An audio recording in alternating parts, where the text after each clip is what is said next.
নমস্কার বন্ধুরা, আমি বিশাল। আমার ভিডিওতে সবাইকে স্বাগত জানাই। তো আজকে একটা ছুটির দিনের গল্প শোনাই। আজকে সানডে, তাই ছুটি ছিল। তো তাই মার্কেটে গেলাম সবাই মিলে।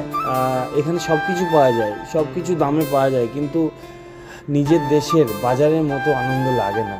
একটু সবজি আর একটু নিজের জিনিসপত্র বা নিজের প্রয়োজনীয় জিনিসপত্র কিনলাম। চারিদিকে গুজরাটের ভিড়, কিন্তু মনটা পড়ে আছে নিজের বাড়ির বাজারে। কারণ আমাদের মঙ্গলবারের হাটটা আমাদের ওখানেও এই রকম টাইপের ভিড় থাকে। তো এখানে যারা আছে সব নিজের ঘর ছেড়ে পড়ে আছে, প্রায় কাজে লাগে। কেনাকাটা হয়ে গেল, সব ফেরার পথে এটাই ভাবছিলাম যে প্রবাসে ছোট ছোট কাজগুলো নিজের কত বড় দায়িত্ব নিয়ে করতে হয়। আর এই বলে আমার এই ভিডিওটা শেষ করছি। চলো সবাইকে টাটা, বন্দে মাতরম, জয় শ্রীরাম।